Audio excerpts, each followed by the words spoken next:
আজকের রেসিপি মটর পনির পেঁয়াজ রসুন ছাড়া সম্পূর্ণ নিরামিষ দারুণ স্বাদের এই মটরশুঁটি রেসিপিটি আপনাদের সঙ্গে শেয়ার করার আগে একটি অনুরোধ, ভিডিওটি ভালো লাগলে লাইক কমেন্ট করবেন এবং সাবস্ক্রাইব করে পাশে থাকবেন। মটর পনির করার জন্য প্রথমে আমি কড়াতে দিয়ে দেব অল্প পরিমাণে সাদা তেল, আর দেব হলুদ এবং কাশ্মীরি লঙ্কা গুঁড়ো। এবার আমি এখানে 200 গ্রাম পনির নিয়েছি। পনিরটা গোটা অবস্থায় 2 পিঠ বেশ লাল করে ভেজে নেব। ভেজে নিয়ে নুন জলে ভিজিয়ে রাখবো।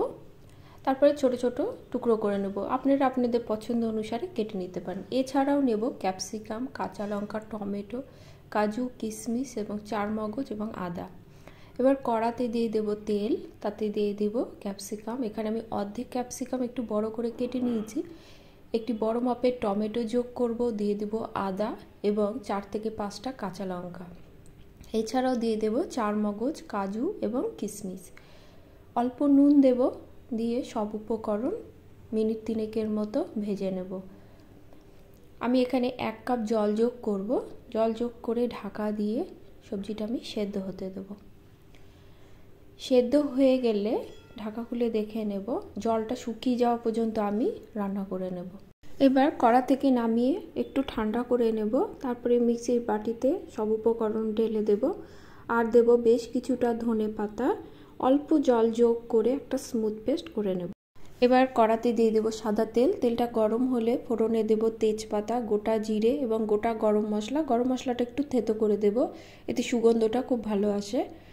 ফোড়ন থেকে সুগন্ধ বেরোলে পেস্ট করে রাখা মশলাটা দিয়ে দেব। মিক্সির বাটি ধুয়ে অল্প জল যোগ করব।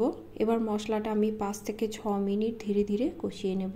মশলা যত ভালো করে কষানো যাবে টেস্টটা কিন্তু তত ভালো আসবে। মশলা থেকে যখন তেল ছাড়তে শুরু করবে বেশ কিছু মশলা যোগ করব। দিয়ে দেব জিরে গুঁড়ো, ধনে গুঁড়ো, হলুদ এবং কাশ্মীরি লঙ্কা গুঁড়ো। আমি যেহেতু কাঁচা লঙ্কা ঝালের জন্য ব্যবহার করেছি, তাই কালারের জন্য শুধুমাত্র কাশ্মীরি লঙ্কা গুঁড়ো দেব।